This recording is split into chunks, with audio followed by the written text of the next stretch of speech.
Hello, darlings, and welcome back to my channel. It is Beauty by Christy. Okay, so before somebody comes for me, I did not have a mask on the full time in the beginning of the video. You will see me without a mask. I was having my coffee, we were talking, but she has been quarantined just as much as I have, so just please spare me with those comments. All right, so skin. You guys know skin is my thing. I really enjoy having a juicy layer of skin, looking like you but better. It's kind of my thing. So for the moisturizer that I used on this client was the Kate Summerville Exfoliate. I really love that moisturizer. It's just so juicy, but it doesn't leave you greasy. For the brows, I use Soap Brows, and I'm using their new brush, which I have to say I am living. I did a few clients with it already, and I really like how it presses the brows to the skin. For the eye primer, I am using Shape Tape. It's usually what I use because it dries so fast. If I'm going for a colorful look, then I'll use the P. Louise bases because I just feel like the pigment just comes out so much better with their bases. But what are some eye bases that you love for your clients? For palette, I'm going to be using the Natasha Denona palette. I really love this palette. I know she's expensive, but honestly, the looks that you can achieve with this palette, from day to night to smoky to just neutral, it's just a perfect palette for your kit. I am transitioning into fall looks now, so I figured that I would demo how I do with my clients. I get a lot of DMs on Instagram basically saying that you guys can't achieve the looks. I'm editing too much. I'm trying to leave as many clips as I possibly can so that you guys can see the process. But just understand that this eye shape is not going to be your eye shape. Follow the tips that I'm giving you, but implement them to your face and your eyes. Okay, so what works best for me is just tapping the color into the place first that I want it, getting the shape, and then I'm going to go in with another brush, and that's where you're going to see the difference in the hand motions, kind of what I do with the brush to blend the shadow in.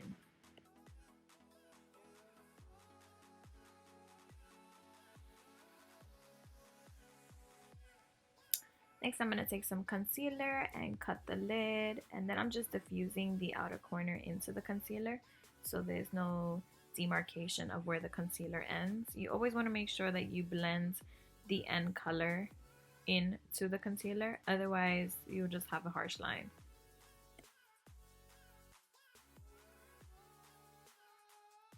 For me, when it comes to blending the color in, I always make sure that I go back to all the other brushes that I used on the eye before this point right here. This way it just blends everything seamlessly into each other. I know you can't see this angle right here, so I'm sorry. Okay, then we did a wing liner. Not really a wing, I just wanted to add some shadow to the baseline for the lashes. I made sure to blend the wing liner into the shades, and I'll let you guys see exactly what I did.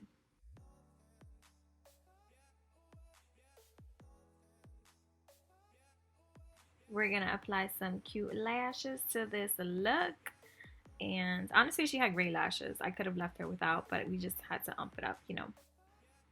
So I'm applying some Skin Glass to her face before I move on. She has pretty normal skin. I'd say she's dry in some areas more than others. So I'm just making sure to leave the high points radiant.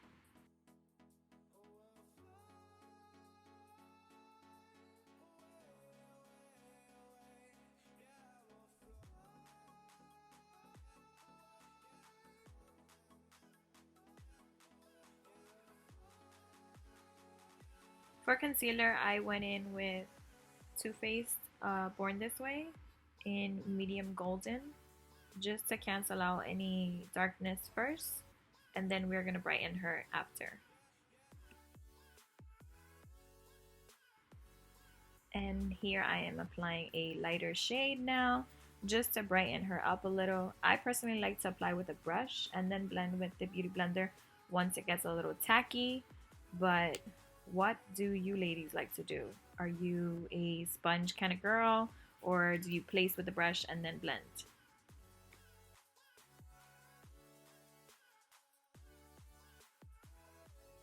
Next, I'm going to be setting her under eye with Charlotte Tilbury powder, the flawless one, and she's flawless.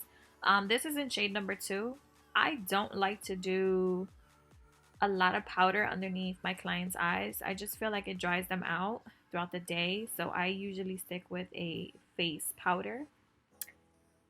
Contour. Let's talk about this palette. I know I told you guys I'm going to give you a video all up on my kit and what's inside, but this palette you need. I've been using her for a little over a month now, and I'm obsessed with the contour shades. His blush palette, ugh, I drool when I see their face.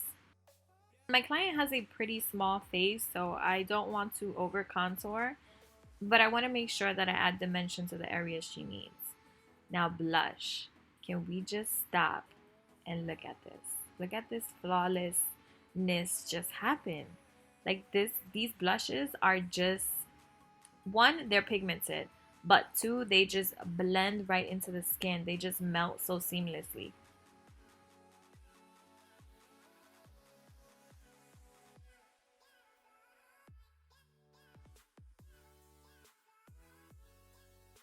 Now we're just gonna fill in the brows a little. Her brows are honestly perfect, but I'm just gonna fill in the little sparse areas that she does have, just to make it look very complete.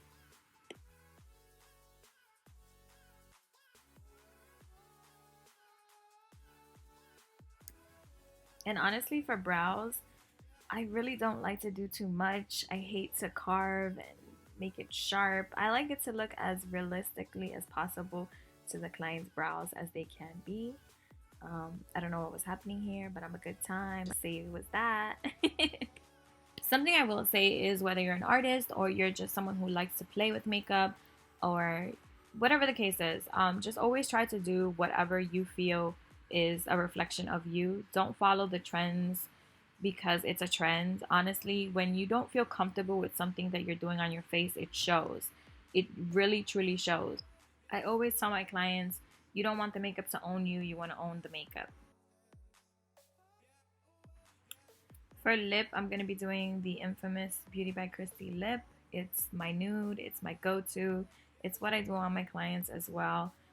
Depending on their complexion, obviously I will tweak it, but I'm going to use chestnut, cork, and then some nudes in between. I always need to blend the lip liner in. I don't know, it just gives a different definition. I'm here, I'm fighting with a fly. Just so you know, this is me being sabotaged, okay? This is how it goes. But I truly feel that I truly feel that shading the lips makes a difference, and blending it with a brush makes an absolute difference. If you haven't tried it, try it and you'll see. For the matte lip, I added Girlactik in Bashful. It's honestly my favorite. I have like 6 of them. It's so bomb. And then in the center, I'm just going to add some gloss to give it the illusion that the lip is a lot more bigger.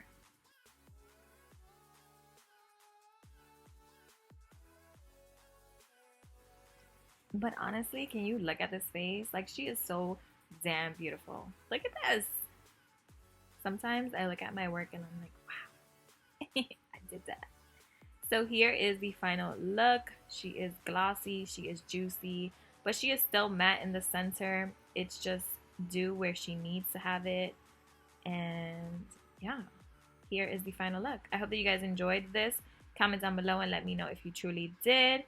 Let me know if you want to see more of my client applications. And yeah, thank you so much for watching, and I will talk to you loves on the next one. And a big shout out to my model. Thank you so much, beautiful. I appreciate you.